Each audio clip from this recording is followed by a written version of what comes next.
What up, crew members? Welcome back to Hashtag the Cannons, y'all. As promised today, I'm going to be giving y'all the recipe for this easy birria. I promise you, this is going to be the easiest birria that you could possibly make that's going to mimic the taste of authentic made birria, y'all. This is going to be so simple and so easy. It is a few ingredients, but I promise you that it's none of the work that goes into making traditional birria. That's what some of you guys were saying was so much. Right here, I just have, pretty much just ground seasoning, some broth. I got tomato sauce, got some garlic paste. Real simple, y'all.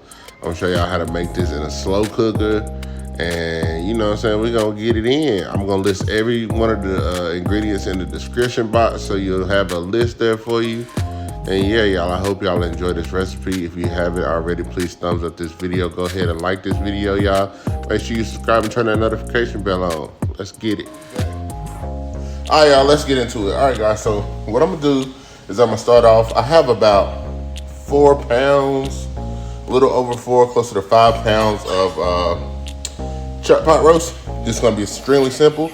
Like y'all know, y'all can use short ribs or whatever, This is gonna be extremely simple. Therefore, anytime you use any of this beef, of course, any ones with the bones is gonna make a richer stock. But just simplify it. We ain't gonna have to do no blending, no straining, or nothing.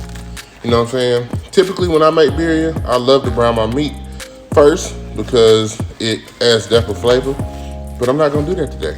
So I'm starting off, and I'm gonna take the chuck roast. Look at that. That's a nice piece of meat. Throw that straight in the pot like that. And I have one more. Like I said, it's gonna add up. It's about close to 5 pounds.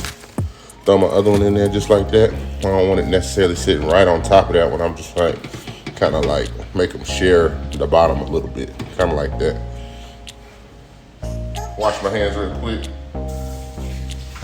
Now you can put this in here whatever order you want to put it in. I'm gonna do it like this. So I got some beef broth. You can use chicken broth if you want to. I actually have some chicken bullion seasoning, herbox brand. If y'all follow me, y'all know me, y'all know this is what I get down with because it's all natural and it tastes better.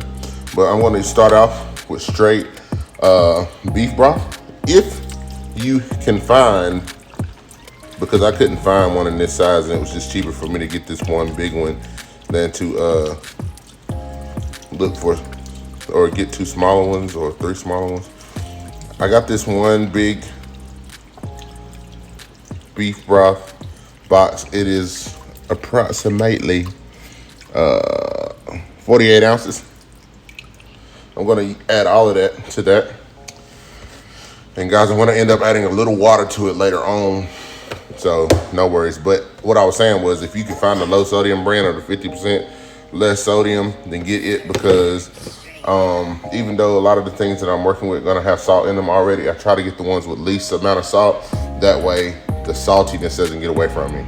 I don't think it will, but you can always add more salt and you can't take it away. I always put that out there. I always say that. So I'm gonna go ahead and set my crock pot to low, and then I'm gonna go right in with tomato sauce. Now you can use crushed tomatoes if you want to. Those would probably require you to use a blender, which is what we're trying to stay away from in this lazy recipe. So I'm gonna use this tomato sauce. There's no salt added. So I'm just gonna add it on right in there, just like that. I'm gonna add a little bit of water, just to rinse the can out. Boom, like that. All right, y'all. Now I'm gonna go in with all my dry seasonings. I'm gonna use probably about a tablespoon to 2 tablespoons ground black pepper, onion powder. I'm gonna be heavy on this, probably about 4 tablespoons.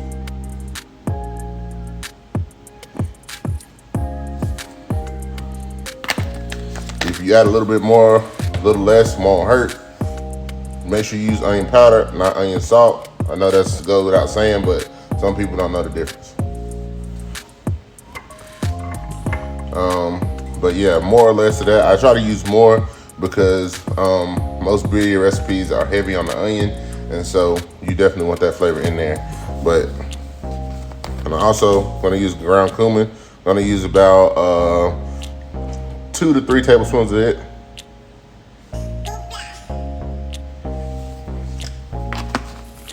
Cinnamon. Make sure you don't have cinnamon sugar. I use raw ground cinnamon is what I have right here, and you just want to be careful. You need the flavor in there, but if you put too much, it can kind of overpower. The cinnamon stick, believe it or not, is not as strong as the ground cinnamon that you buy, like what I have here. So you just want to be very careful. So I'm going to use about 2 tablespoons cinnamon. Allspice, I'm gonna use about 2 teaspoons, so be careful with it.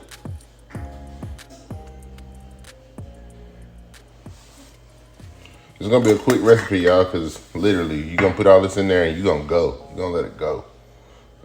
Ground cloves, something else you wanna be careful with, just about 2 teaspoons.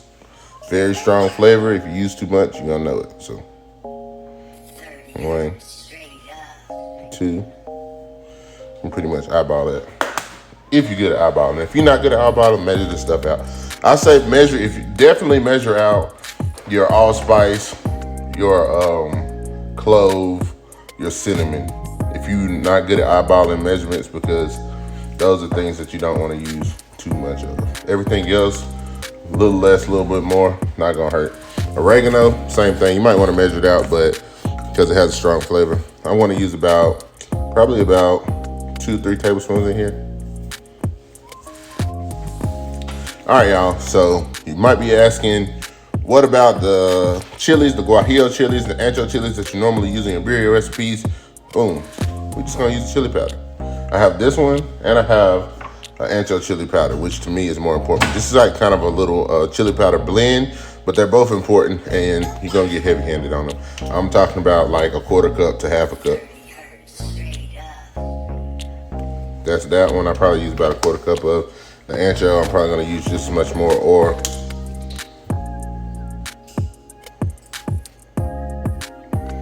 and that's important because you don't have your chilies, and they are what make the birria soup and the other recipes. So you have to use that.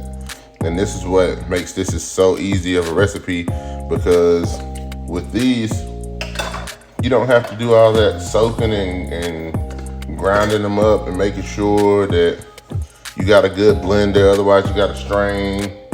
That's what keeps most people from making birria, because it just seems like a task. Even though this is still ingredient heavy, it's ground ingredients, and they're affordable too. All right, y'all. So we down to a couple more ingredients to add in here before we just gonna let it do its thing. And if you don't have this is garlic paste, which is pretty much like minced garlic, but it's pureed. So it's already ground up. And so you don't have to ground up any cloves or anything like that. But if you don't have it, garlic powder would suffice. Just use about, anywhere from 3 to 4 tablespoons of garlic powder. I'm just gonna use 2 heaping teaspoons of this. It is very strong. I'm not a big fan of garlic, but I like the way it tastes in stuff. I just don't like the way raw garlic tastes. You feel me? So I'm gonna close it up before my nose fall off. All right, y'all. So we've added just about everything that we're gonna add from now. I'm just gonna add a little bit of this herbox chicken powder.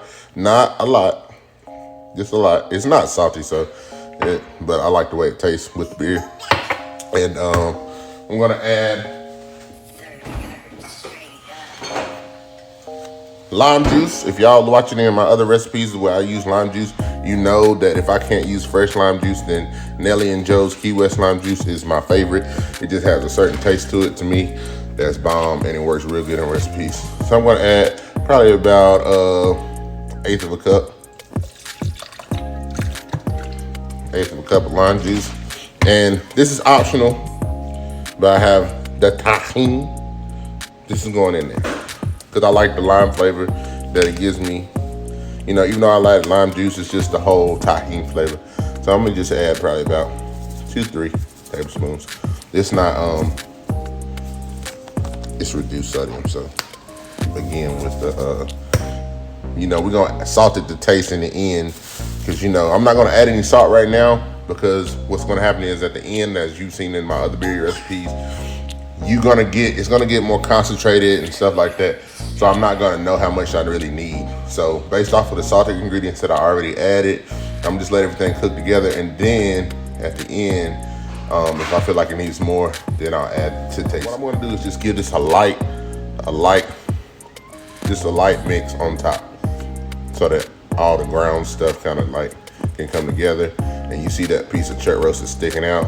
I'm just gonna push it in, you know.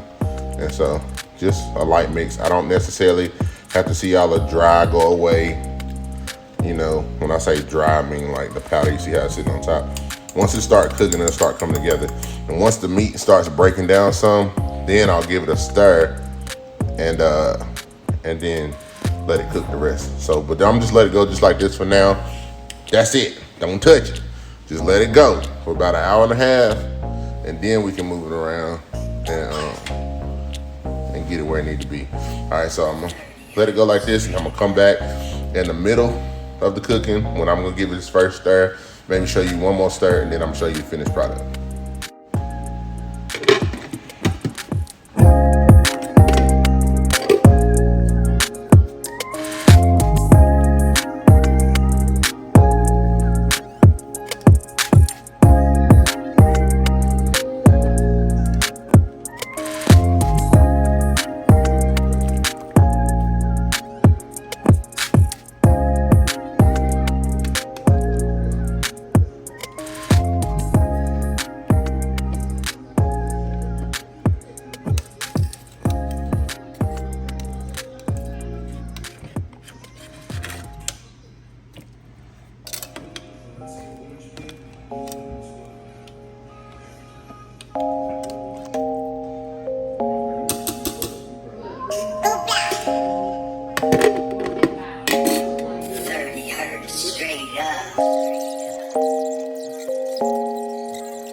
All right, y'all, so this after it's been cooking a couple more hours with the lid cranked to the side, so it has reduced some. Oh, snap. Making a mess, but here we go. This is it.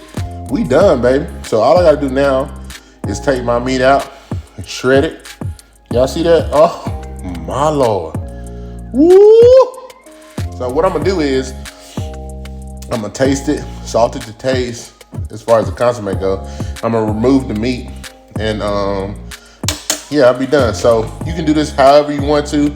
These are you can make birria tacos out of this, or you can use it as the traditional birria. You know, the birria soup. That's what it is. You know, just the consomme, the meat. You can add cabbage, cilantro, onion, and just eat it in a bowl. That is right there, delicious on its own. But you can make tacos, quesadillas, whatever you want to. But this is how I do this. Just if you want to, you can just use the fat on top to help you fry your tacos or whatever you need to. And but yeah, I would suggest going ahead and separating your meat from the broth. If you just want to eat it like a soup, just shred it up a little bit, You can leave chunks if you like, you know what I'm saying? And just dig it out and put it in a bowl. But yeah, so right here is the point to where you would salt it to taste and add anything else in there that you want to. But pretty much this is gonna conclude the recipe, y'all. I appreciate y'all being here, I really do. If you haven't already, please guys, make sure that you like this video, subscribe to this channel. This is my cooking channel. Woo, look at that. That's fire right there, boy. It don't get no better. All right, y'all, I'm done talking. So see y'all in the next video. Peace.